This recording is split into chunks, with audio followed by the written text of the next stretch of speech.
Salut tout le monde et bienvenue sur Tuto PC, et aujourd'hui on se retrouve pour une petite vidéo d'essai donc d'une ancienne carte graphique que j'avais sur une ancienne configuration qui est donc une HD 4770, et je me suis dit pourquoi pas essayer donc cette carte sur une config récente pour voir ce qu'elle pouvait donner comme carte de dépannage ou même comme carte à utiliser au quotidien.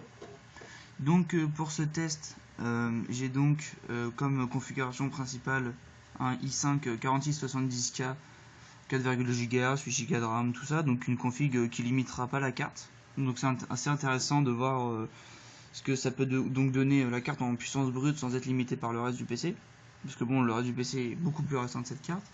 Donc c'est une carte sortie en 2009 avec 512 MO de RAM, j'arrive pas à le dire, et DirectX 9. Donc on peut très bien voir que la carte, que c'est donc cette carte là qui est branchée derrière. Au-dessus, il y a une R9 280X, mais qui ne fonctionne pas. Là, les branchements sont bien sur la 4170. J'ai alimenté la carte avec un seul truc d'alimentation, juste pour qu'elle tourne et qu'elle aspire un petit peu l'air qu'il y a entre les deux cartes, histoire d'éviter qu'il y ait de l'air chaud qui stagne ici. Je l'ai pas démonté parce que j'ai eu la flemme en fait, hein, mais sinon, non, c'est pas elle qui tourne. Donc, comme écran de test, je précise par rapport à la résolution. C'est un écran alors 1440 x 900, je vais vérifier ça. Oui, 1440 x 900, donc c'est pas du 1080p. J'aurais bien voulu tester sur celui-là, mais celui-là j'ai quelques problèmes de branchement, enfin bon. Mais en tout cas, c'est pas du 1080p, donc si vous souhaitez utiliser sur du 1080p, il va falloir voir un peu les FPS à la baisse, vu que c'est pas l'écran de gauche, celui-là n'est pas du Full HD. Donc la carte a été overclockée, donc au niveau GPU je l'ai passé de 730 à 945, et en mémoire de 800 à 1000, et la tension de 1 volt à 1,2 volt. Donc c'est un très gros overclocking, c'est le maximum que supporte le système de refroidissement de base de la carte, donc elle est vraiment poussée au max, plus haut ça tiendrait pas. Déjà que là on est donc à 83 degrés, plus haut elle a fait des pics à 87, c'est vraiment la grosse limite là pour une utilisation très intensive tous les jours. C'est pas vraiment des températures très bonnes, mais bon là c'était vraiment pour la pousser à fond, mais bon là dans l'absolu c'est pas dangereux. Donc en utilisation GPU sur le jeu on est donc à 99% logiquement. En VRAM on est, ça fait bien, c'est pas très clair, à 456 MO, donc en gros toute la VRAM est utilisée. Processeur, tout ça, la RAM, c'est pas ce qui nous intéresse. Donc je teste donc ça sur Far Cry 3. J'aurais bien voulu tester sur le 4, mais le 4 ne veut pas se lancer vu que le jeu est en DirectX 11 et que la carte n'est que DirectX 9. Donc le jeu veut pas se lancer, enfin le jeu se lance avec mon autre carte et là il arrête pas de planter, donc je pense que c'est certainement à cause de ça. Vu que j'ai aussi essayé de le faire sur Crysis 3 et qu'il m'a dit pareil, il m'a dit que j'étais pas sous le bon DirectX, donc c'est ça qui va poser peut-être problème sur les jeux récents. Donc j'ai essayé Far Cry 3 et ça a marché, et puis vu que c'est un jeu relativement gourmand et plutôt bien optimisé, ça peut être assez sympathique de voir ce que ça peut donner. Donc là en réglage on est en élevé, donc qualité vidéo, voilà, donc là on est en élevé, et en élevé le jeu tourne à 30 fps, donc c'est assez incroyable de réussir à avoir un tel résultat avec une carte aussi vieille, une carte de 2009 quand même, ça commence franchement à dater, 512 MO de RAM en plus, et le jeu en élevé tourne quand même à 30-40 fps quoi. Bon là je vais pas pouvoir vous montrer peut-être d'autres environnements plus lointains tout ça, mais c'est 30 fps stable, il n'y a pas de très grosse chute ou quoi, hein. C'est vraiment pas mal. Donc là un petit peu plus dans la jungle, je tire, je fais du bordel, j'ai pas quelques grenades, non dommage, mais en gros c'est vraiment fluide.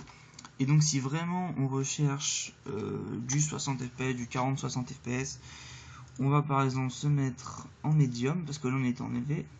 Non, c'est pas ça, un peu me gourer. Qualité vidéo. On va se mettre par exemple en moyen.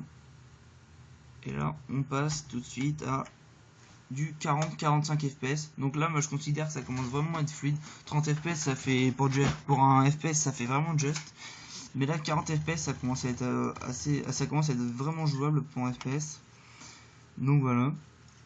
on est à 40-50 fps. Et si on passe donc en low, alors là tout de suite on atteint aisément les 60 fps, quoi, largement.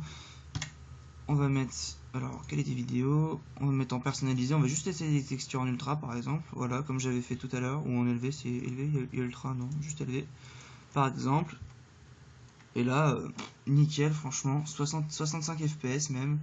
Donc comme on le voit, le jeu est hyper fluide. Bon, ça fait un petit décalage dans l'appareil photo, mais dans le téléphone même plus précisément. Mais franchement, ça tourne nickel, nickel, nickel.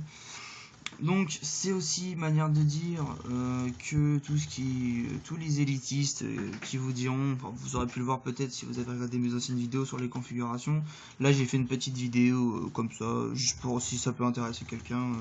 C'est pas une vidéo très intéressante pour les autres, mais comme vous avez pu voir sur mes anciennes vidéos, je suis pas du tout du genre élitiste dans l'informatique. Là en ce moment, enfin depuis quelques années, on va arriver une vague.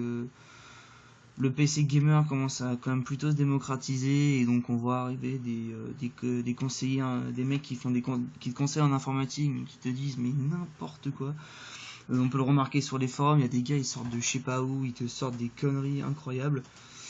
Donc moi en tout cas quand je conseille pas si je sais pas, enfin je vais pas m'amuser, je conseille que vraiment je suis sûr. Bon évidemment je peux me tromper, hein, c'est un univers assez complexe, mais je veux dire je me permettrai pas de conseiller des choses que je ne sais pas, je veux pas faire acheter du matériel aussi cher je sais pas. Et donc il y a une espèce de climat élitiste qui règne en ce moment, du genre il faut un grand minimum, alors pour ces mecs là c'est vraiment du grand minimum en i5 pour jouer avec une R9 280X 770, tout ça, parce que c'est le genre de mecs qui vont aller regarder les configs minimum que conseillent les développeurs, et ces configs sont énormes, ils sont largement surdimensionnés par rapport à ce qu'il y a vraiment dans le jeu, et donc les mecs se réfèrent à ça et sans réfléchir vont te sortir ouais, une config à 600 €, c'est pas la peine, machin, alors que là on voit très bien qu'une carte de 2009 est tournée Far Cry 3 en faible médium on va dire, et pour une carte qui a 5 ans c'est quand même une carte à coûter 100 €, 100 € à l'époque, hein.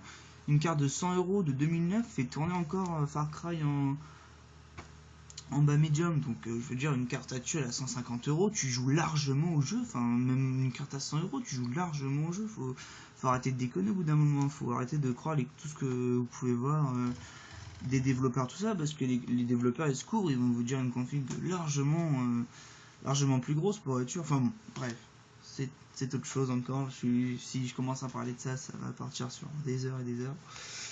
Donc voilà, donc c'était pour vous montrer comment vous pouvez tourner une petite 4770 sur les jeux récents.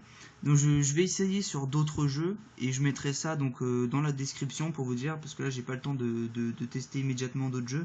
Je vous mettrai ça en description et donc ça pourra vous faire une petite idée.